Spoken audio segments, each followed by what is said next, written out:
جس کے اندر 4 خوبیاں ہوں گی، وہ 4 خوبیاں کمال ایمان کی علامت ہے۔ ہمارے اسلامک چینل اسلامی محبت میں آپ کا پھر سے سواگت ہے۔ آج کا جو ویڈیو ہے بہت ہی خاص ویڈیو ہے۔ اس ویڈیو کو دھیان سے سننا اور پورا سننا اور آخر تک سننا ہے۔ آج کا جو ویڈیو کا ٹاپک ہے وہ یہ ہے کہ جس انسان میں 4 خوبیاں پائی جاتی ہیں وہی سچا مومن ہے۔ وہ 4 خوبیاں کیا ہیں آئیے جانتے ہیں مولانا ثاقب علی نوری سے۔ جاننے سے پہلے اگر آپ نے ابھی تک ہمارے چینل کو سبسکرائب نہیں کیا تو چینل کو سبسکرائب کر لیں۔ تو چلیے شروع کرتے ہیں اس ویڈیو کو۔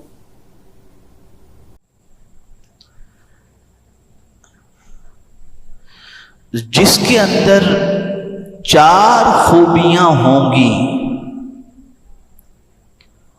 وہ 4 خوبیاں کمال ایمان کی علامت ہے۔ یعنی ٹاپ لیول کا جو ایمان کہتے ہیں، کمپلیٹ ایمان، اس کی 4 علامتیں ہیں۔ اگر کسی کے اندر یہ 4 علامتیں پائی جائیں تو سمجھ لینا چاہیے کہ وہ پکا مومن ہے۔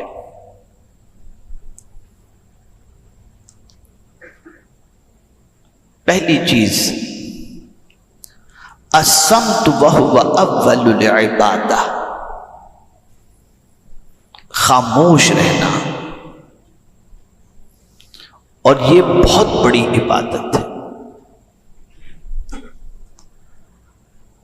اور میں یہ سمجھتا ہوں کہ انسان پر جتنی بھی آفتیں آتی ہیں وہ ساری آفتیں زبان ہی کی وجہ سے آتی ہیں۔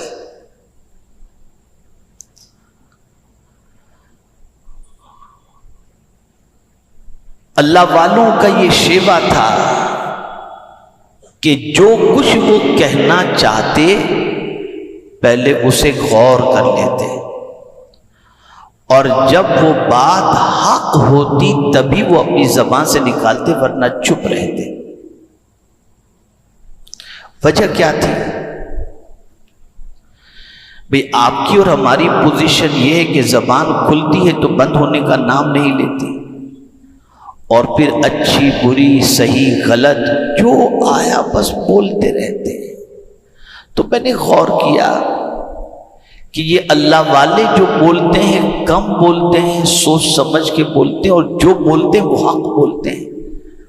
تو آخر یہ چیز ان کے اندر آئی کیسے؟ وہ بھی مسلمان، وہ بھی انسان، ہم بھی انسان، لیکن ہماری پوزیشن بالکل مختلف اور ان کی پوزیشن بالکل مختلف۔ تو پھر ایک آیت کریمہ نظر سے گزری، ام یحسبون انا لا نسمع سرهم ونجواهم بلا رسلنا لدیہم یکتبون۔ کیا وہ اس گھمنڈ میں ہیں کہ ہم ان کی بات اور ان کی مشورت کو نہیں سنتے؟ یہ اللہ فرما رہا ہے۔ یعنی آدمی بے دھڑک جو کچھ بولتا ہے تو اللہ فرماتا ہے کیا وہ یہ گھمنڈ کے اندر ہے؟ ام تحسبون، کیا تم اس گھمنڈ کے اندر ہو کہ ہم تمہاری باتوں کو نہیں سنتے؟ تو اللہ والوں کے دماغ کے اندر اللہ کا یہ کلام تھا کہ ہم جو کچھ کہہ رہے ہیں اللہ سن رہا ہے۔ بلکہ آگے جو فرمایا سرہم کے ساتھ ونجواہم، جو فون پر بھی بات کرتے ہیں، چھپ کر کے بھی بات کرتے ہیں۔ خدا کی قسم قربان جائیے میرے رب کی کتاب پر کہ نجوا کا لفظ آیا، یعنی سرگوشی۔ اگر کسی کے کان میں کوئی بات کہی جائے یا کوئی مشورہ کیا جائے، اللہ فرماتے وہ بھی میں سنتا ہوں، وہ بھی مجھ سے پوشیدہ نہیں۔ یعنی چھپ کر کے بھی تم کوئی ایسی بات نہ کرو، اور ظاہر میں بھی کوئی ایسی بات نہ کرو۔ اور پھر یہی نہیں، اللہ فرماتا ہے کہ میں سنتا ہوں، بلکہ فرمایا بلا یقیناً، کیوں نہیں؟ میرے جو فرشتے ہیں وہ رسولنا، فرشتوں کو بھی جو لکھنے والے فرشتے ہیں اور جو فرشتے ان کو بھی رسول کہا جاتا ہے. ایک رسول بشر ہے، ایک رسول ملائکہ ہے، لیکن فرشتوں میں کوئی نبی نہیں ہو سکتا.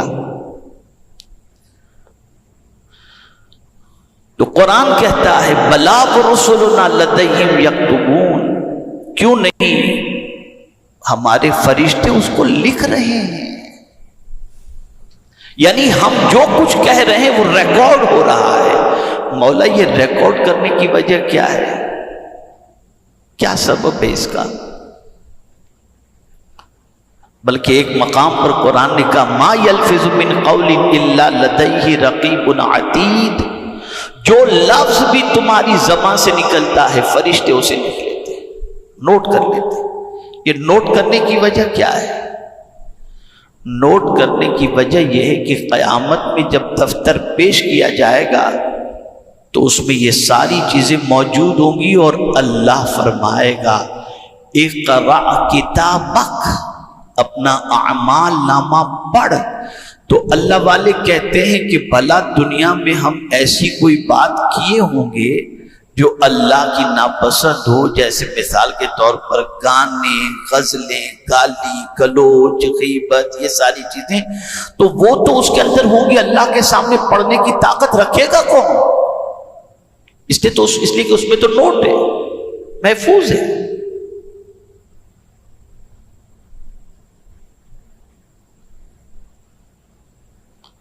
اب ہم اس حدیث مبارکہ کی پہلی علامت کی روشنی میں خود کو جانچیں کہ ہماری پوزیشن کیا ہے. تو میں سمجھتا ہوں اس پہلی علامت میں ہی ہم ڈھیر ہو جائیں گے. یہ علامت ہمارے اندر ہے ہی نہیں. اور اسی لیے فرمایا گیا کہ ولایت کے لیے جو چند چیزیں ضروری ہیں ان میں سے پہلی چیز جو ہے کم بولنا ہے. ولی زیادہ نہیں بولتے، بہت کم بولتے ہیں، اور جب بولتے ہیں تو حق بولتے ہیں. اسی لیے حضور صلی اللہ علیہ وسلم نے ارشاد فرمایا کہ جو شخص اللہ اور یوم آخرت پر ایمان رکھتا ہے اسے چاہیے کہ اچھی بات کہے ورنہ چپ رہے. اب حدیث شریف سنیے آپ. حضرت معاذ بن جبل رضی اللہ تعالیٰ عنہ، حضور صلی اللہ علیہ وسلم ایک مرتبہ سواری پر سوار ہو کر کے نکلے تو حضرت معاذ بن جبل رضی اللہ تعالیٰ عنہ حضور صلی اللہ علیہ وسلم کی بارگاہ میں حاضر ہو گئے. عرض کرتے ہیں یا رسول اللہ صلی اللہ تعالیٰ علیہ وسلم مجھے کچھ نصیحت فرمائیے. یہ صحابہ کی عادت تھی حضور سے کچھ نصیحتیں سن لیتے اور ہمیشہ ان کو اس چیز کی فکر رہتی کہ آقا کچھ ارشاد فرمائیں تاکہ ہماری زندگی اور مزید عمل کی طرف اور ہمارے ایمان کی پختگی کی طرف بڑھے. تو سرکار صلی اللہ علیہ وسلم سے جیسے انہوں نے کہا حضور مجھے کچھ نصیحت فرمائیے. کون ہے؟ حضرت معاذ بن جبل. اللہ اکبر. یمن کا گورنر ان کو حضور نے بنا کر کے بھیجا تھا. اور مجھے یاد آتا ہے کہ اللہ اکبر حدیث مبارکہ کا یہ سرکار صلی اللہ علیہ وسلم کا ارشاد کہ جب حضرت معاذ بن جبل رضی اللہ تعالیٰ عنہ یمن کی طرف تشریف لے جا رہے تھے تو سرکار نے فرمایا معاذ اب جب تم پلٹ کر آؤ گے نا تو میری ملاقات نہیں ہوگی. یعنی سرکار صلی اللہ علیہ وسلم نے گویا اپنے وصال کی خبر دے دی تھی.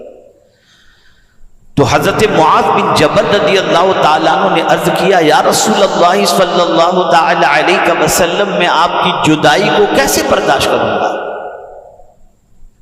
اب قربان جائیے میرے آقا صلی اللہ علیہ وسلم فرماتے ہیں اے معاذ کیا تم چاہتے ہو کہ قیامت میں مجھ سے قریب رہو؟ تو حضرت معاذ بن جبل رضی اللہ تعالیٰ عنہ نے عرض کیا ہاں یا رسول اللہ صلی اللہ تعالیٰ علیہ وسلم. تو سرکار نے فرمایا صلی اللہ تعالیٰ علیہ وسلم اللہ سے ڈرتے رہو قیامت میں مجھ سے قریب رہو گے. تقوی اختیار کرو قیامت میں مجھ سے قریب رہو گے. تو حضرت معاذ بن جبل رضی اللہ تعالیٰ عنہ نے عرض کیا حضور مجھے کچھ نصیحت فرمائیں. تو سرکار نے اپنے منہ کی طرف اشارہ کیا سمجھ گئے حضرت معاذ بن جبل. فوراً حضرت معاذ بن جبل رضی اللہ تعالیٰ عنہ نے حضور صلی اللہ علیہ وسلم سے عرض کیا یا رسول اللہ صلی اللہ تعالیٰ علیہ وسلم کیا زبان سے جو لفظ نکلتا ہے اس پر بھی اللہ ہماری پکڑ فرمائے گا؟ اب اتنا کہنا تھا کہ سرکار صلی اللہ علیہ وسلم نے حضرت معاذ بن جبل رضی اللہ تعالیٰ عنہ کی ران پر ہاتھ مارا اور فرمایا تیری ماں تجھے روئے؟ قیامت کے دن اوندھے منہ جہنم میں زیادہ تر جانے والے لوگ وہ ہوں گے جو زبان ہی کی وجہ سے جائیں گے. اسی زبان کی وجہ سے. اسی لیے میرے پیارے آقا صلی اللہ تعالی علیہ وسلم کے پیارے دیوانوں سرکار صلی اللہ علیہ وسلم نے فرمایا من صمت فقد نجا، جو چپ رہا اس نے نجات پائی. حضرت آدم علیہ الصلاۃ والتسلیم. اب دیکھیے ایک تو آپ نے عذاب سماعت فرما دیا کہ جہنم میں جانے کی وجہ، اوندھے منہ جہنم میں جانے کی وجہ یہ زبان. لیکن اسی زبان کی اگر کوئی حفاظت کر لے تو اب سنیے حضرت آدم علیہ السلام جب زمین پر تشریف لائے ان کی پشت میں جتنی ذریت تھی اس کے ساتھ تشریف لائے اور پھر جتنوں کو اللہ نے اس دنیا میں ان کی موجودگی میں پیدا کرنا تھا اتنوں کو پیدا کیا. تو روایت میں آتا ہے کہ ایک مرتبہ پوتے نواسے بیٹے بیٹیاں یہ سب ملا کر 40,000 کے قریب قریب حضرت آدم علیہ السلام کا یہ کنبہ موجود تھا. تو بچوں نے حضرت آدم علیہ السلام سے عرض کیا حضور ہمیں کچھ نصیحت فرمائیے، کچھ تقریر ہمیں فرمائیے. تو حضرت آدم علیہ السلام نے ارشاد فرمایا کہ میرے کریم نے مجھ سے فرمایا یعنی اللہ عز و جل نے کہ اے آدم اگر قیامت میں مجھ سے قربت چاہتے ہو کہ مجھ سے قریب رہو تو زبان سے اچھی بات کے علاوہ کچھ نہ کہنا، اور جو چپ رہا اسے قرب قیامت، اسے قیامت کے دن میرا قرب نصیب ہو جائے گا. تو جہاں زبان جہنم میں لے جاتی ہے وہیں زبان کی حفاظت اللہ کے قرب کی دولت سے بھی مالا مال کر دیتی ہے. یہ بڑا تفصیلی ٹاپک ہے لیکن میں کمال ایمان کی 4 علامتیں بتا دوں جس میں سے پہلی علامت میں نے بتا دی. زبان جس کی حفاظت یہ بہت اعلیٰ درجے کی عبادت ہے. بس مجھے ایک حدیث یاد آ رہی ہے، آقا کریم صلی اللہ علیہ وسلم نے ارشاد فرمایا جو شخص اپنی زبان اور شرمگاہ کی حفاظت کا ذمہ لے میں اس کی شفاعت کا ذمہ لیتا ہوں. میں اس کی شفاعت کا ذمہ لیتا ہوں. اب دوسری علامت آقا کریم صلی اللہ علیہ وسلم نے یہ بیان فرمایا والتواضع، عاجزی اختیار کرنا، انکساری اختیار کرنا. مطلب یہ ہے کہ کبھی خود کو بڑا سمجھنا ہی نہیں، خدا ہی کو بڑا سمجھنا. چاہے کتنا اونچا منصب مل جائے، چاہے دولت کا انبار لگ جائے، چاہے شہرت کی 1000 بلندی تک وہ پہنچ جائے،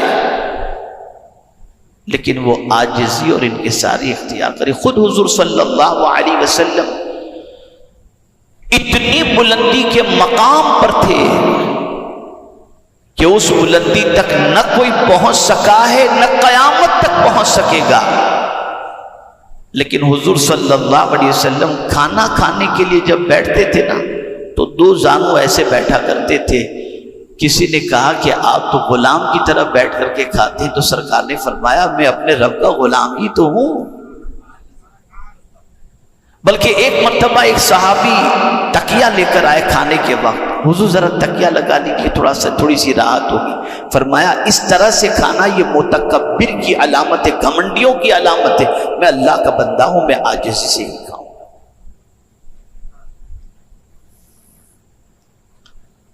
اب بلندی کا جہاں تک مسئلہ، جس مکے سے آقا کریم صلی اللہ تعالی علیہ وسلم کو ہجرت کرنی پڑی، جب اسی مکے میں سرکار صلی اللہ علیہ وسلم فاتح مکہ بن کر کے آئے، فاتح مکہ،